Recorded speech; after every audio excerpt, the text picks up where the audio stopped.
Everybody, I'm Gary McLean, and you are watching Talent Talk. Thanks for tuning in. Just a reminder that if you haven't done so already, please do go to the Talent Talk YouTube channel and subscribe today. As always, your support is greatly appreciated. And just wanted to let you guys know that we are trying something a little new this year in that we are making the finished episodes available through podcast mediums such as Spotify, Apple Podcasts, iHeartRadio, just to name a few. If you want to see the full list, just check out the full list in the YouTube episode description details. And finally, just a reminder that this is live and interactive. So if you have any comments, questions, anything like that, feel free to write them down into the comment section and we will try to address it as the show goes on. Now, today's guest, he is the lead singer for the band reijo and performs as Bono in U2 station, the U2 Tribute Show. But music is just the tip of the iceberg for this guy, as he's also a film director and is in the tail end of production of the suspense thriller Ties That Bind. He's an advocate for creativity and strives to help others achieve their creative goals as programming director for the Calgary Society of Independent Filmmakers, or as we like to call it, CSIF. So please join me in welcoming James Reckseidler. Yay! James, Gary, how good? How are you doing? I'm doing all right. How are you? Good. I'm doing good. Congratulations, season 4. Right? Yeah, I'm super ecstatic about it. Yeah, for sure. Just So hoping just it so goes everybody in a knows few who's more. watching, I know we're early in the show, but just so everybody knows, Gary knows I've been bugging him like nobody's business to get on, and so this is a treat. You gave me season opener of season 4, so I'm appreciative. So happy. Right, and James has been a huge supporter of the show, and I just wanted to build up the suspense about bringing him on. Right? Yeah, So exactly. Yeah. that's all that was.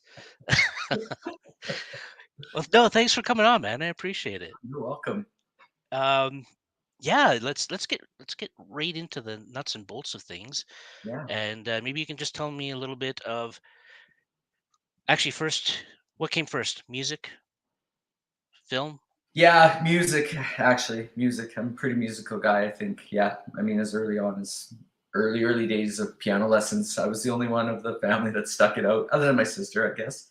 So I'd say music first. It's always near and dear to my heart. I think my most of my downtime is playing music, composing, or just strumming at the guitar or something like that. Film, film feeds a different muse, right? It's a longer burn. You get to live in story world for just a massive amount of time. But film was also, the muse that was being fed was composition and photography and stuff like that. I was given a camera when I was about 9 as a random birthday present, and boy, did I love looking through a lens and just seeing a world from a different view. So yeah, I like to think that music first for sure, but I like to think that the two are kind of different facets of the same muse in the same way you explore yourself and art. So yeah, music first though. Okay, and piano was first instrument then? Piano was, yeah, Okay. classic Honda, old Langs, I don't know, old Go Tell Aunt Rosie, stuff like that. Oh, Oh nice, yeah, nice. yeah. So yeah, I was trained for a little bit, and then I think music became too formal. I think my instincts have been more. I learned to play by ear. My mom's side of the family is quite naturally gifted musically, and so I did train classically, but I couldn't read a sheet music anymore like I could at the time, and I just like to bang around and just hear what sounds come out and feel stuff. Okay, so how many instruments can you play? Well, or I can play. Yeah, I can play a few. Even medium well. Yeah, I can play a few. I can basically walk around a 4-piece band. Okay, Okay. so I play guitar and I play the piano. Um, Bass for sure. Drums, I would say I'm a competent drummer. I'm like competent enough to keep time, but I'm not a drummer. So yeah, piano, I'd say 4 for sure. And then sometimes I might dabble on a mandolin or something that's stringed that I can kind of get my head around because it's like a guitar, but I wouldn't say I'm really that great at it. Yeah, Okay. But you're yeah, drawn to the strings, I assume. yeah, Yeah. yeah, All right. That's yeah. fair. And so when how old were you when you actually started getting into music, I guess? We'll start there.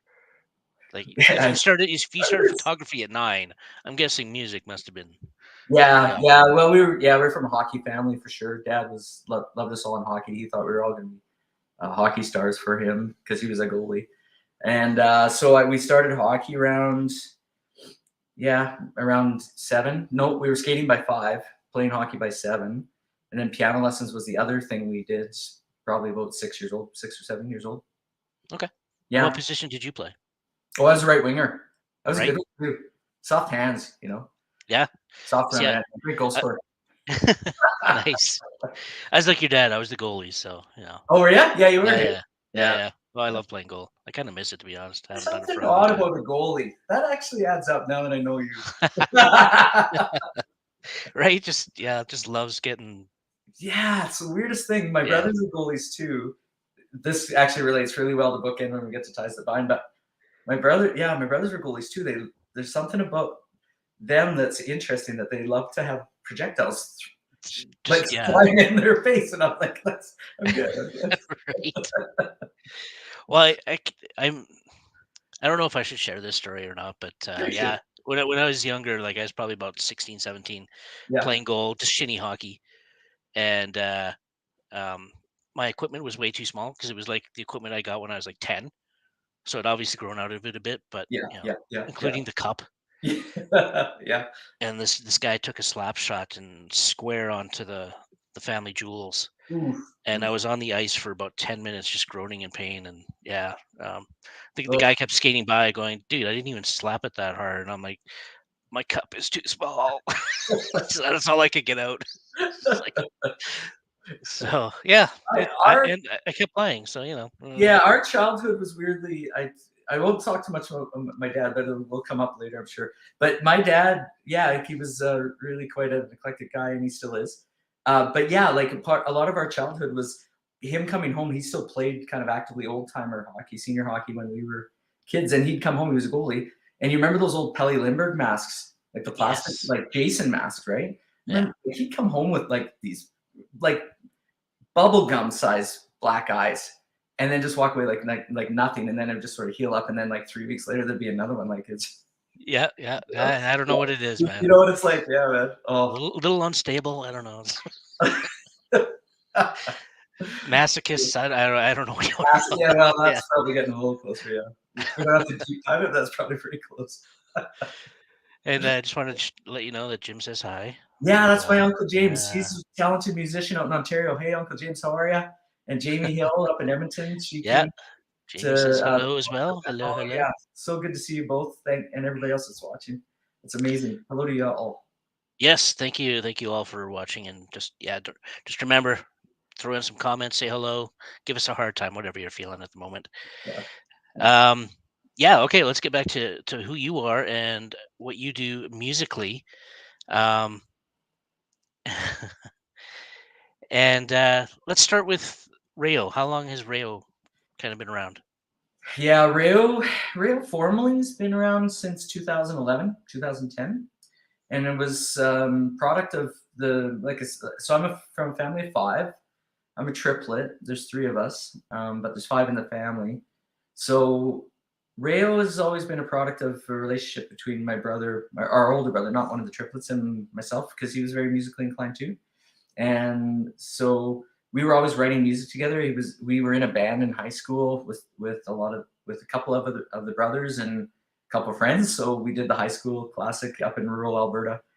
Played a few high school dances and all that great stuff, and we were cool, or so we thought. Right. So we're in a band called the Rims with Calgary musician Clinton St. John, and we were just those kids, right? In rural Alberta, thinking we were awesome and with big ambitions. And my brother and I connected a lot on playing guitar and playing classic songs together. So we were writing stuff together. I was always writing poetry and writing songs. And then, yeah, actually a good story. He came to me, I guess it was around 2010, 2011.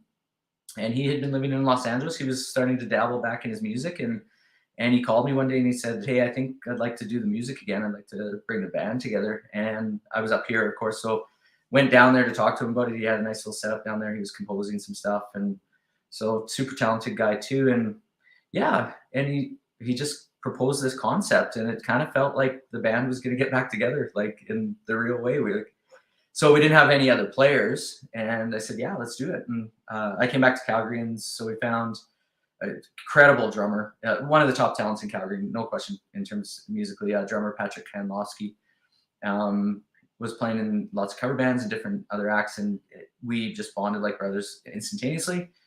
Ran through some bass players for a while, and then we found Quay Habano, a Filipino artist in town here, super talent musically and visually. Yeah, and so this kind of thing took on life of its own. We had a lot of material built up after 20 years, obviously, that became the first album, When the World Starts Again. And that was all self-exploration and self-release. And then the band came on, Patrick and Quay, and it became this 4-piece that was really tight. And yes, and then so we got we're 3 albums deep, essentially. Tomorrowland came out in 2015, and we just kept loving to play with each other and play, the music that we all sort of seem to have commonality around, and explore where everybody was at in their lives. And yeah, so we've been at it for a long time. Weirdly enough, we keep talking about it. And the latest album is The Future. Oops, I'll do that. So The Future, available on CD. It's so we got physical copies, but it's available on Spotify, of course, and stuff. So this was the last thing we released in November 2020. We had about 3 years worth of material. Lives had definitely become more complex, and we were exploring that territory. And then the pandemic hit. We had all the material recorded. We won't dwell on the pandemic, but March 15th of 2020, we had all the material pretty much recorded and good to go, and we didn't know what to do with it. We weren't able to play or perform anymore. And then, yeah, so we kind of walked away from each other for a little while. And then I got a phone call from Patrick one day in November, and he's just like, man, this project matters. This is important. And I think this material is important for everybody to hear right now, because it was certainly a lot of what I was going through personally that I wasn't ready to share yet. And it was one of the best phone calls I've received, because it really brought us back together. We had to reevaluate each other as artists and as friends, and really super proud of what we released here. It really set a new course for us. So yeah, sorry, I got a little further than the question, but yeah, it's been around for about 12, 15 years, and even if we don't see each other every day, it's like a family. We just are happy to see each other when we are, and we can't, as much as we'd like to be out playing more, we're content to be a group and just know that we exist, and that what we're doing is important for each one of us. And that's amazing. Can't ask for anything better. And you guys are working on a 4th album, I believe. Yeah, working on a 4th album. Yeah, and yeah, I started some material coming out of the space that I'm after this album. So we're exploring a few things and where we might want to go musically. Obviously, the film's sort of parked a lot of that stuff right now, but it'll come. And I think that's really important in creativity. Like, you can get material out quickly, and we can be part of that machine. But I think what I love about this project is it's really just time over experience creates reijo albums, and I love that gives us space to learn and grow and play with the creative process. So I don't know what the 4th album looks like. There will be one. I just don't know what it is yet, and that's okay.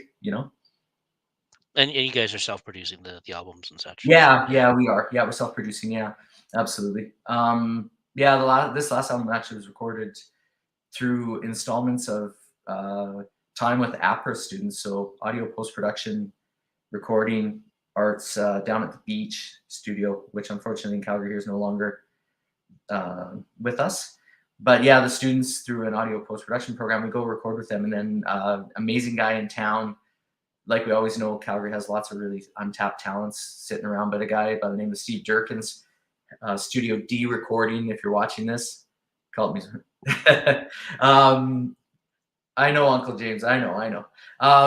So Studio D recording, if you haven't checked it out, sdrecording.com. Fantastic facility in town with Steve Durkins, who did a lot of editing, sound editing for Fox and for Disney, actually, and married a Canadian that's here in Calgary. And he's a huge champion of what we're trying to do, and great mix master for the project. So recorded here locally, and then self-produced by us, and then Steve does all the mixing and final touches on it, and just pleased as punch. Okay. And when it comes to, because I mean, obviously, the last couple of years being the exception, when it comes to touring, what does that look like, or like Hard, where you? yeah, pretty much nothing. I mean, Yeah. but you know what? I'd say this though. On the plus side, I think it forced us, and certainly me, to decide what to do if we couldn't just go out and play. You know, in the normal circumstances, bars late at night with other different bands and all that stuff. If we toured, putting a plan together, there was a lot to say. You know, I'm sure you've experienced it too. A lot to say about the digital space.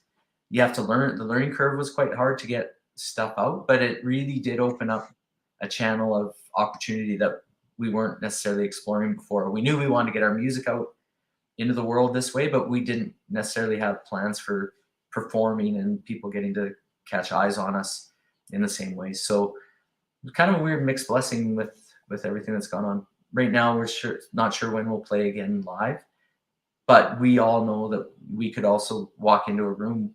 We have the audio visual know-how to put something together, and we can always go do that. So kind of cool. We're exploring. I've been approached to explore some 3D video plus immersive audio experiences with reijo as a project. So, you know, putting a camera right in the middle, all that great stuff that we could be doing in that new technology world. Just put the band in a room and people could, you know, flip around perspectives, hear the drummer, hear the bassist, all that immersive audio stuff is available to us now. So that technology is cool. We just gotta, yeah, I'm excited to explore that when we can get into a room together.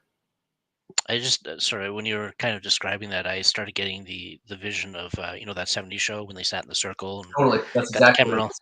Yeah. Okay, Yeah, that's perfect. totally what it is. Yeah. And the audio then follows that, right?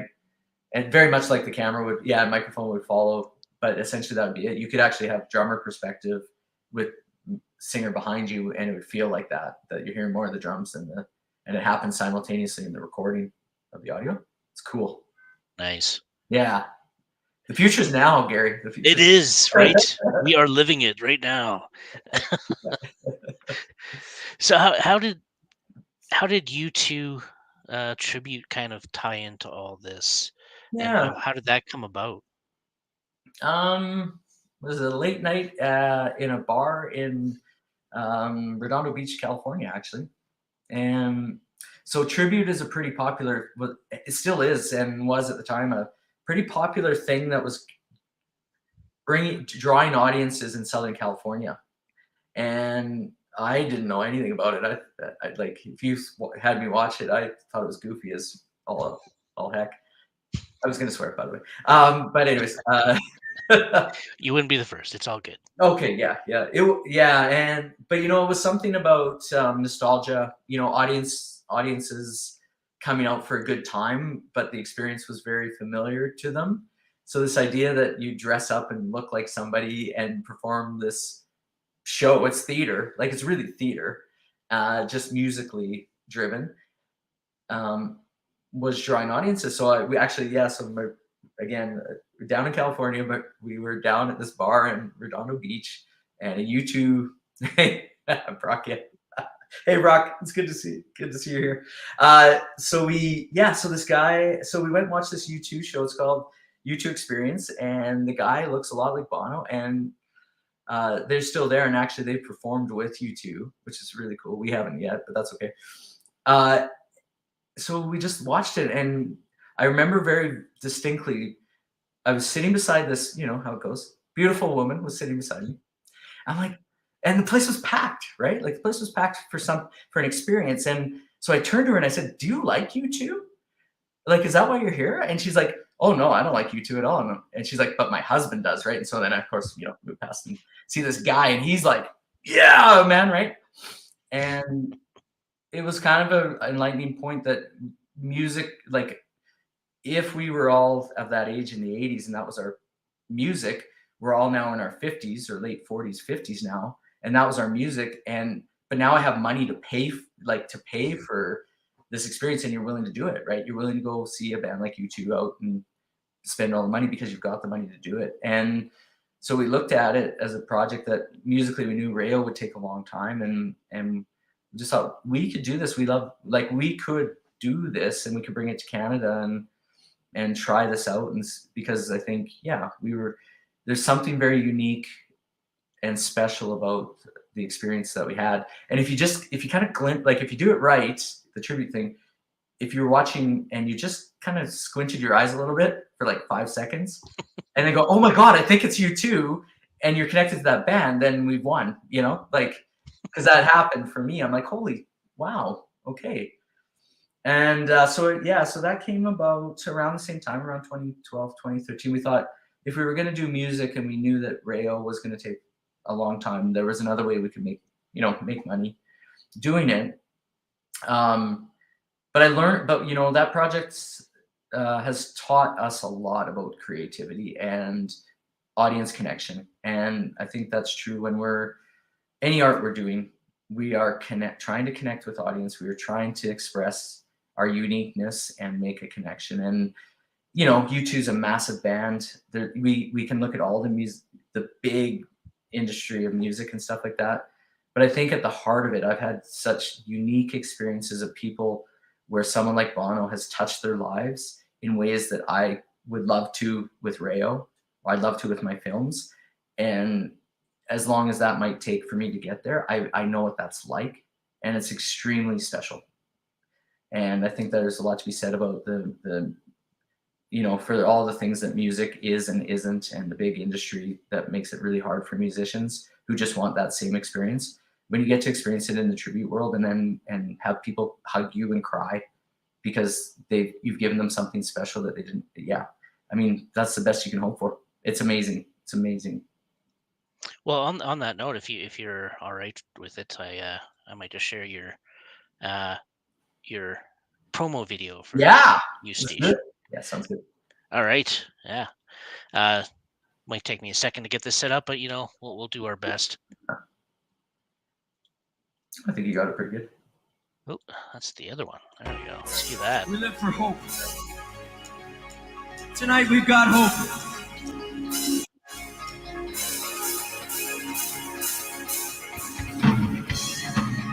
I want to run.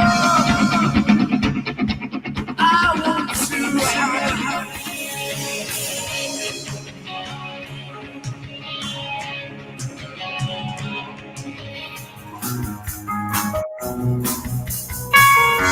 That's why I like to see we love you.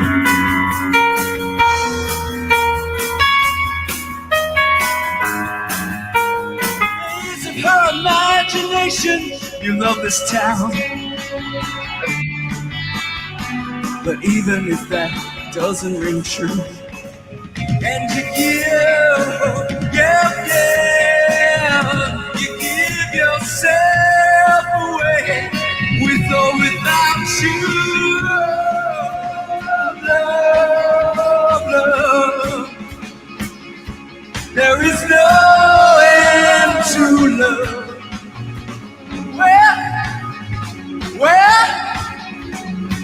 Where the streets have no name.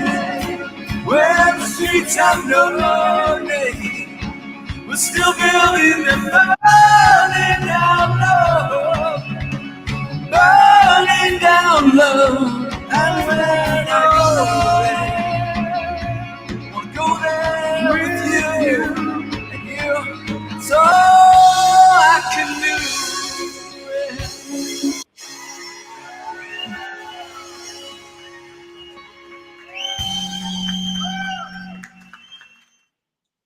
Cool.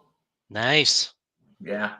And it is a fantastic looking video. Alex Robinson just commented. So Alex was the one that shot that. So, hey, buddy. and who did the editing? Yeah, Alex as well. Nice. Yeah. Nice work. I agreed. He's a top talent in the city as well. If you guys don't know AlexRobinson.tv, check him out. He's a great camera operator, cinematographer in town. So, good friend of mine. Good friend of ours. Oh, that's amazing. Yeah.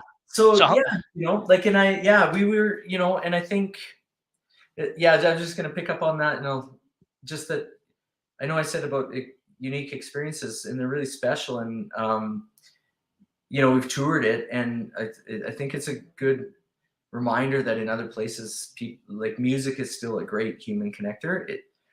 I think in a more cynical world here right now, we tend to like what we're comfortable with. So us going around and playing U2 or anyone playing, there's a great Depeche Mode, there's great Red Hot Chili Peppers tributes. It doesn't matter. There's an audience for it. But what it's really, really at the end of the day important is that those artists are, as goofy as it might be, are still trying to make that same connection. It's just that, our world's a little more cynical and people tend to like their comfort zone a little bit. So when we provide that nostalgia and stuff like that, we're getting to experience firsthand something that, is really special in it. And it's always given me a lot of hope. We played to 1,200 people in El Paso, Texas one time. And people were drawn to it as if it was a full concert, and it was amazing. It's something that you always strive for as an artist. First, it's about your fame and your fortune, and then I think as you get older and mature, you start to realize that you just want to connect with people, and that's why I do what I do. And and like I said to you just before, I don't have to reiterate it, but this personal thing that happens when you tap into people's memory, when you tap into their consciousness and how they feel about it and make that genuine connection one-on-one. Yeah. Nothing better. Yeah, no, understood. Yeah. And going back to, like, for example, reijo, you said it was on Spotify. Is it just at reijo if they were to search it on there? Yeah. And the Instagram Reijo. social media for us is at reijo music. I know it's a bit of an odd spelling, so it's REIJO. It's a Finnish name, so we didn't think it would be that odd, but yeah, it's Finnish for the name Raymond, which is our dad's name, so we chose it. And reijo music, yeah, you can check us out on Spotify. Yeah, there you go, right there. Pretty simple. And Instagram, you can check them out there. Instagram too, check us out there when I'm active. Yeah. Speaking of, so when it comes to say the social media and trying to get your stuff out, I don't know about you, but I'm not the best at it. How do you feel like dealing with all this social media, all the different mediums and everything that's available to you out there? Like, do you struggle to kind of decide what to focus on and it's why hard. to even focus on it? Yeah, it's hard. And when social media burst out, I'm sure everybody knows this. When it burst on the scene, especially music, it was like this idea that the more currency you could get, the more successful you would be, which meant that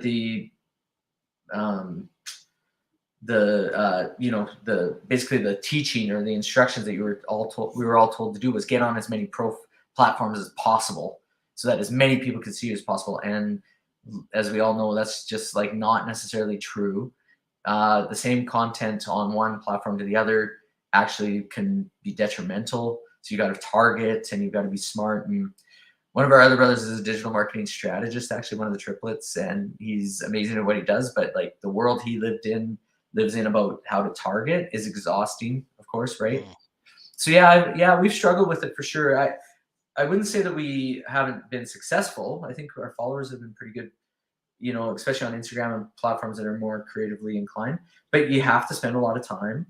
Your Facebook group is different than your Instagram group. Twitter, I think, is just terrible anyway. So we basically abandoned it, which I'm happy with. It's created more inner peace than important. So I'm pleased with that. But yeah, I'm sure it's the same for you. It's been hard. People, it's created a world where people could be more connected, but at the same time, the work to keep connected, people can just swipe past you quickly too, right? So you have to spend a lot of time being creative in that world. I wouldn't say that we've seen a lot of conversion to sales and currency, like actual currency. So currency and popularity has not translated necessarily to sales and followings in the way that we were promised if we did all this work. And so yeah, social media is kind of a bit of a sticking point with me. I've tended not to spend a lot of time with it anymore. I think it's important for us to just keep creating. That's actually the job and what matters. Yeah. Same for you? Oh yeah, same here. I mean, yeah, I do this because I love it, and like you said earlier, right? It's about the connecting and meeting other creatives. That's kind of why why I do this, right? Yeah. Meeting folks like you and all the other folks I've had on the show, right? Yeah, and then and I'm gonna take this time because we're at the halfway point. Like, for those of you that are tuning in for me, Gary knows how I feel about this. You've booked some really great guests, and this is it. When we look at and register importance and relevancy of talking to each other and keeping connections going and opportunities going for, cross collaboration, cross networking, learning who's out there and stuff like that. You know, I'm always a champion of this show. I think you're doing a great job with it, exactly for those reasons. So everybody subscribe to them, and you know, I really think this program has been one of the better things for our region than to keep the conversation going and keep us meeting who's out there. So well done. Well, thank you. And believe it or not, I did not pay him to say that. So He didn't. That was actually unsolicited. So thank you. Yeah. You're welcome. Let's watch those numbers skyrocket. Yeah, exactly. Yeah, Yeah. because Jim says so. Exactly. Well, that's, and like you said, we're kind of halfway through the halfway point of the show. So again, I'll just throw this reminder. I usually throw it out once or twice throughout the show. It is live and interactive, so feel free to comment and ask questions or insult us, whatever. And which has been great so far. Like the folks that are on here, you've been awesome. Thank you so much for putting in your 2 cents. Now, I do want to touch a bit on CSIF actually, because I'm also a big proponent of their program as well, and maybe your role as programming coordinator within CSIF. So for those who might be watching and missed my intro, CSIF stands for the Calgary Society of Independent Filmmakers, and this fine gentleman is helping kind of run things there. So let's get his intake and hear what he has to say about it and what they can offer. I was a past president of the board. I mean, I think I'm a pretty classic story. I know lots of people. When you're passionate about something, you got to find your home and your tribe and the people that you can work with. And film is clearly like no exception, if not more important, that you get to meet those people. So I bounced through the doors like any naive person when I was looking for my tribe, my home up at the Curie Barracks. Well, I guess actually the church. When we were at the basement of the church, I was there, and then over at Curie Barracks. So Calgary Society of Independent Filmmakers, was founded in 1978 with this kind of same philosophy that the film industry and creative people that were interested in film, because it was a small town, could kind of combine their efforts and create a society that was to the benefit of everybody. And so I'm just so pleased to know that an organization that sort of lives in the background quite a lot has lived on for 42 years or whatever it is of important relevance. I mean, I know when I was the president of the board in the early 2000s and I was on the board, I mean, we were serving at least 400 to 500 members actively. There's at least, I have to say, there has to be at least 5,000 to 7,000 people over 40 years, if not more, that have passed through those doors and looking for the same thing I was looking for, which was exactly that: resources to do the things they wanted to do creatively and have somebody support them. And so now more than ever, I think the CSIF has still always been there and always will be for just that, supporting this independent ecosystem, I call it. So anybody who has a dream and ambition to be in film or to create art or whatever they want to do, learn how to make it, learn how to shoot on a camera, learn how to light or whatever it is, that resource, you just walk through the door. It's kind of as simple as that, and how important that is for empowerment of meeting people's goals. So I walked away for a while. I was doing some education work and doing some really important, great things, learning about creative process and how we teach it.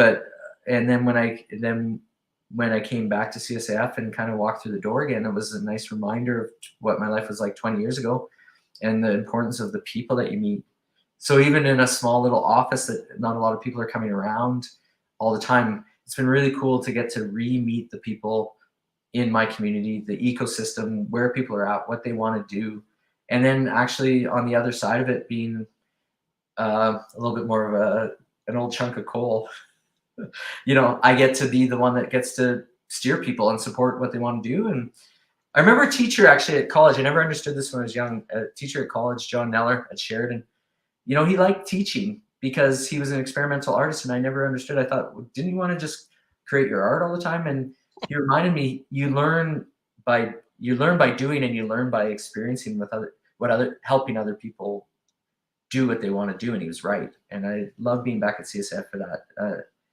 I get to relearn because I can maybe help somebody who has a question about something that I didn't even know back in the day.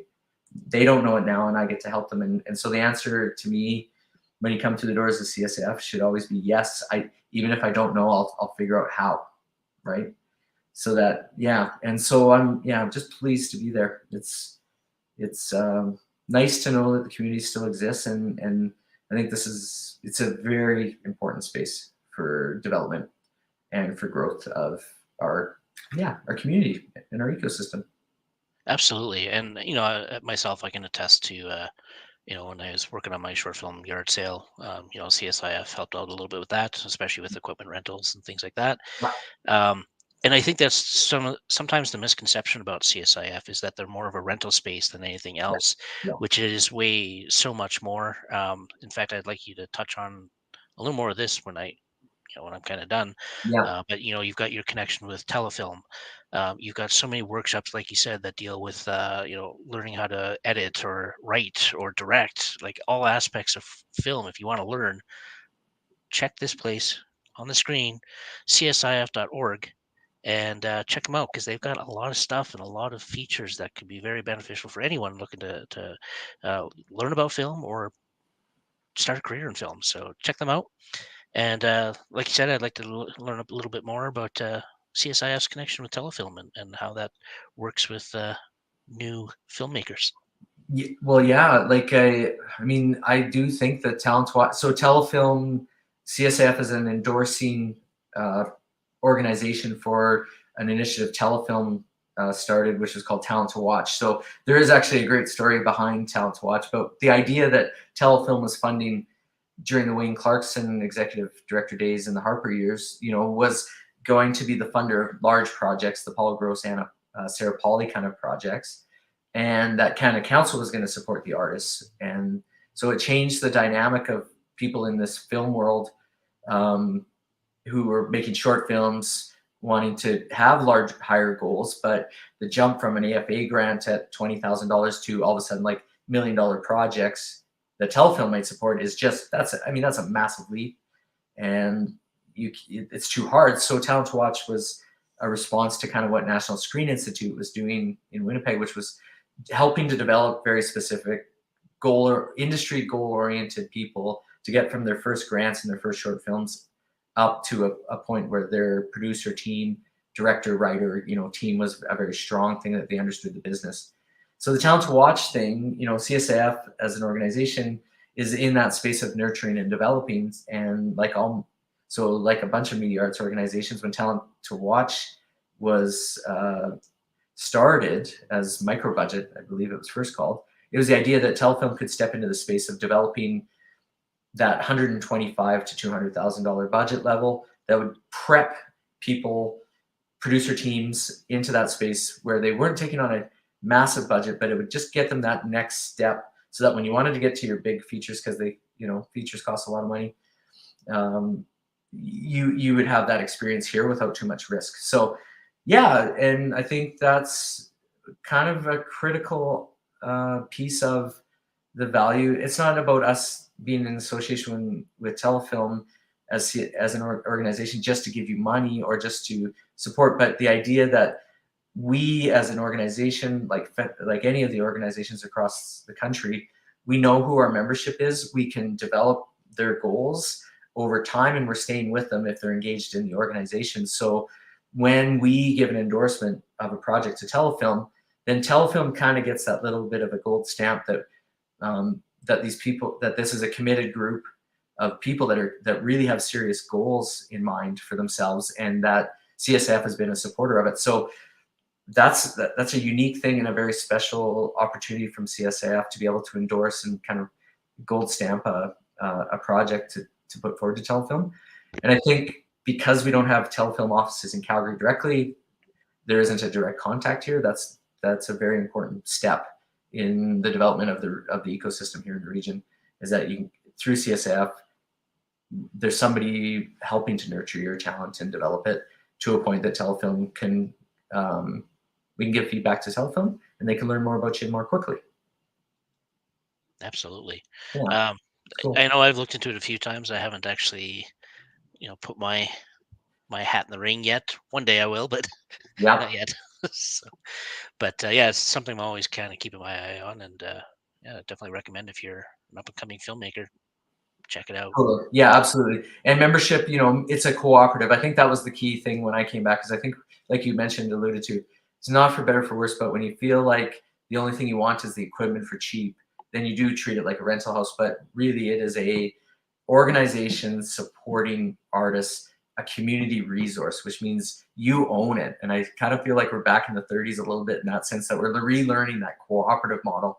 When money dries up at the top and you still want to get things done, and you band together and you say, we are owners of this place. And that means that any person that walks through that organization is an owner, right? So it's not what they want, but it's like, how do we assess your goals? How do we help you? Because you are an owner here, and that's equipment, and that space is yours. Absolutely. Yeah. And so once again, I'll throw it up for a few more seconds. csif.org. Check them out. Well worth a look. Now, since you were talking about the 30s, that's actually not a bad segue. See, I know you planned it that way. So, yeah, it's a good segue into the feature film you're still just finishing up, actually, in production. So maybe you can tell us a little bit about the Ties That Bind and what that's all about. So I showered today. You're welcome, because a lot of people have seen me unshowered for a long time. We're in production. We are 2 days out, coming on Monday, of the principal photography schedule of a $950,000 budgeted suspense thriller, which you nailed exactly that. Set in Alberta in the 30s.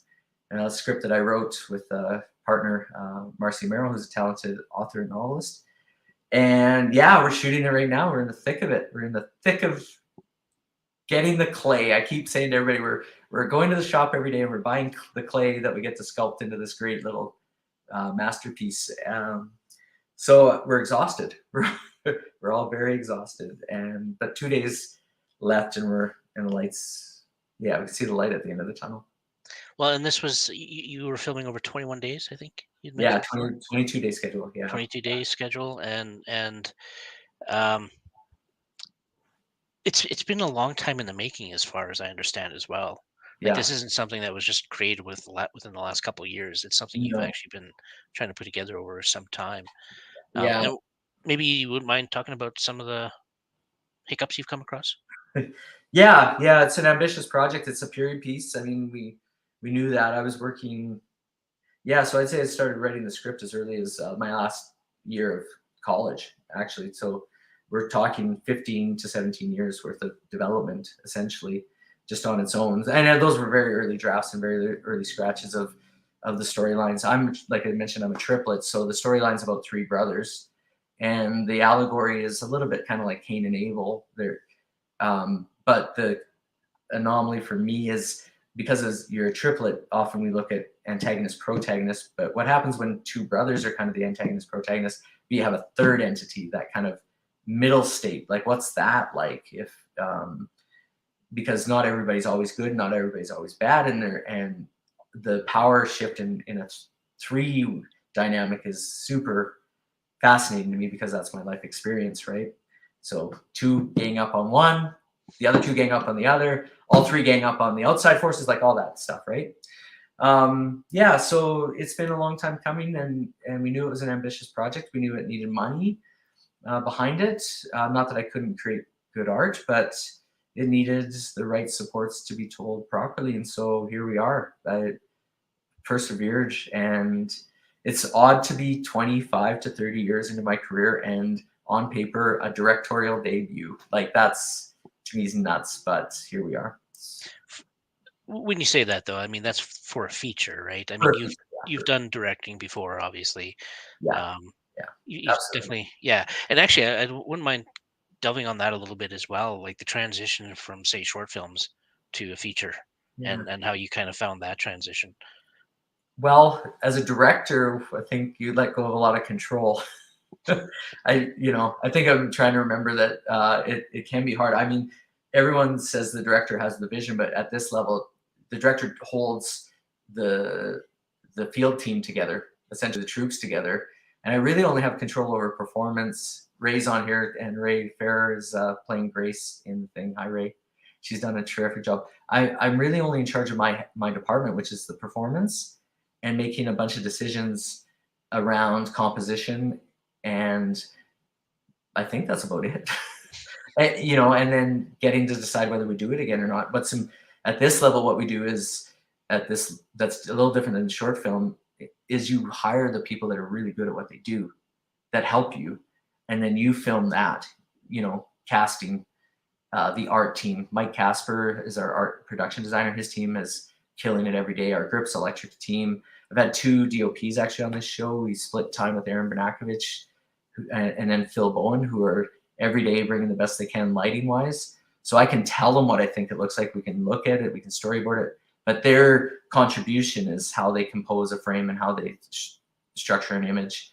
My costumer, Marta Styler is, you know, bringing wonderful costumes every day. Leslie Bear, hair and makeup. So for me to hold all the vision and tell everybody how it is makes for a very long month.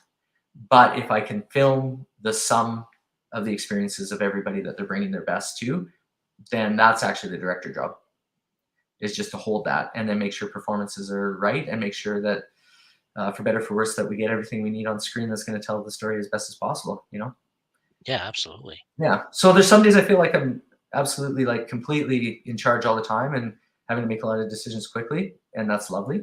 And there's some days where it's just like you just watch magic happen, and those are wonderful days where I just have to yell action and then call cut and do it again. And we had that day yesterday. I think we were talking about it earlier. So an anomaly about the story is it's set in my hometown, so it's a little bit of a love letter to my town plus my experience as a triplet. And so Delburn, Alberta, outside of Red Deer, is my hometown. And one of the cool things about that town is that it has in its museum the old water tower that used to run water to the steam engines up and down the Calgary-Edmonton train line. So part of the story is set in the water tower. There's a fight action scene between 2 brothers up in the water tower. And so I wrote this, you know, I just wrote this as a cool experience. And yesterday we got to film it, which was amazing. So one of our producer team magicians is Jürgen Lutz. There it is. Yeah. Jürgen Lutz is a set designer and head of carpentry for a lot of the industry shows here in town and a good friend of ours. And he came on this project. So here it is. He built essentially the inside of a train's, a Grand Trunk Pacific Canadian National water tower set with this giant. Yeah. So we had a 16-foot pool in there. There's Ryan Northcott and Lonnie Olson, who play 2 of the brothers in this big standoff there. And you can see Kaz and Derek. Oh, sorry, just looking at the picture as you see it. So, you know, this kind of cool stuff that you get to do. And I'm out of control there. Kaz is running that camera. Mitch Fraser is our first AC, is running focus. Phil's got it lit. The guys are performing. I just go, this is amazing. I can't believe I wrote this, and I can't believe I'm watching it, you know? And it's, yeah, cool. It was cool. Yeah, as soon as you sent me that photo, I'm like, oh yeah, no, we need to talk about Yeah, this. we got to talk about There's this. some interesting stuff going on here. Yeah. And I'm really looking forward. We were really special. It was a lot of work. You know, it was a very active scene. It was very highly choreographed. And so the guys, Lonnie and Ryan, who've been giving me gifts all the cast have been giving me gifts every day. But I was just thinking about it, you know, so we shot up in Delburn, my hometown, for about 5 days and brought some of the film love up there. And we have shots of the exterior of that octagonal wooden structure tower. And I'm just so excited to take a shot of that exterior and then cut into what it would have been like in the 1930s in that tower with the water going and this fight. I just can't wait even for my hometown people to see that, because most of them probably even now, what are we? Yeah, you know, 70 years later, 80 years later, they wouldn't even know what that's like. Like, they would never have experienced that either, what it was like. So yeah, it's Right. cool. It's cool. Well, and I'm kind of curious because I've noticed this. I was kind of looking through some like your director's demo reel and things like that. I seem to see a bit of a theme where you kind of seem to like that era of the 20s, 30s. Yeah. Is there a significance behind that, or is? Yeah, I think, yeah. Yes, I know I'll move on, but I always feel like, I think the short answer is I kind of subscribe to the Guy Madden experimentation or philosophy of cinema. That was the cinema I was most drawn to, and so as much as let's say, I know when we talk about Guy Madden, it's much different than when we were in that kind of school about 20 years ago. But it was a very interesting time because actually that's where all the film vocabulary, the language we understand, was still being developed, right? And so I don't think it's about being in the period per se, but actually being more in a space where things were still being learned about how we come to understand the world and the filmic world actually in our vocabulary. So, sound to film was not perfected yet, right? So this is a realistic drama in the period, but at the time when I first started drawing it, I was very interested in how sound musically and visuals interchange with each other. So I wouldn't call myself a realist filmmaker in that sense, or a classical sense of we're filming scenes dramatically as if they happened. I'm a bit more of a formalist that way. We're creating beautiful shots and the most beautiful images we can, and marrying emotion and connection that's going to connect audience. That's very much my philosophy. So I wouldn't say it's a particular period of time. It's just exploration in times where humans were learning, and we can reflect on that now.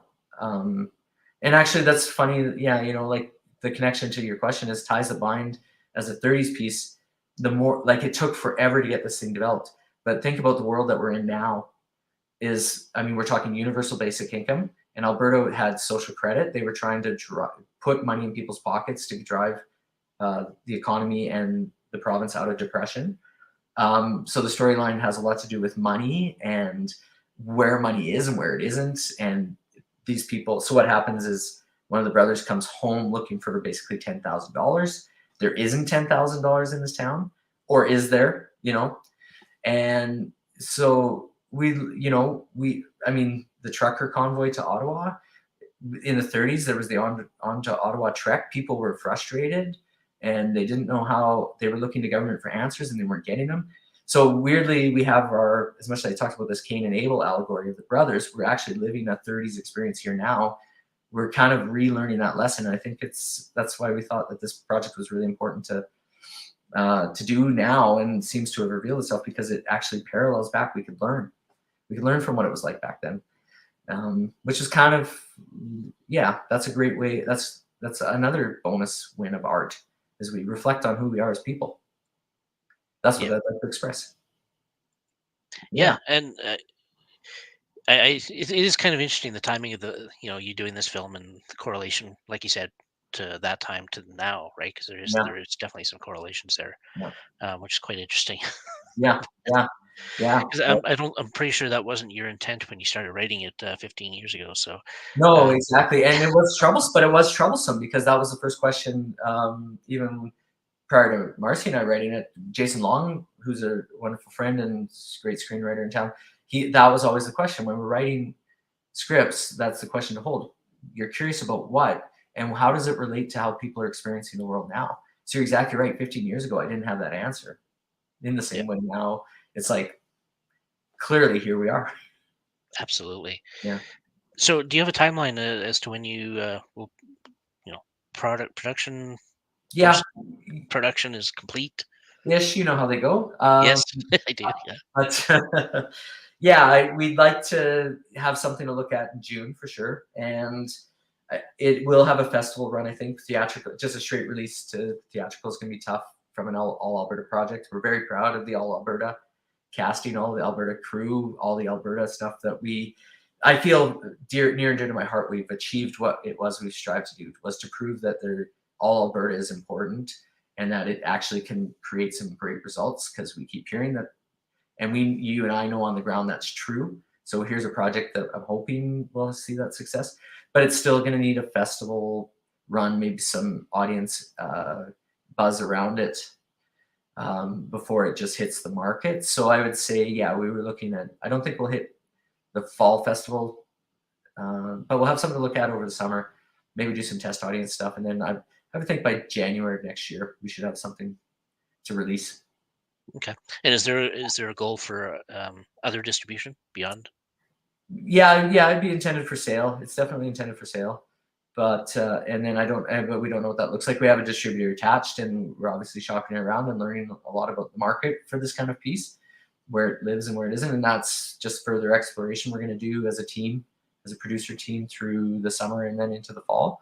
So I think it's kind of a hybrid. Like, we're not expecting it to go to festivals just for festival run, but we'll use key festivals as an opportunity to shop it around and get people to learn about what we're doing here in Alberta and what we're about. And then if a sale happens, great. Really hope it doesn't just fall flat at the festivals. So that's on me, obviously. But yeah, if we can get the festival buzz a little bit to getting this thing, get some interest around it, we can get a sale over the next couple of years. That would help with our financial structure. There's people that have invested in us, and we want to make sure that they're properly taken care of. As much as the film has success, that they also want to do the next one with us and the next one after that. Right, exactly. Yeah. I do want to reiterate what you had just said about the the fact that it's an all Alberta project. Yeah. Kudos to you. I think that's fantastic.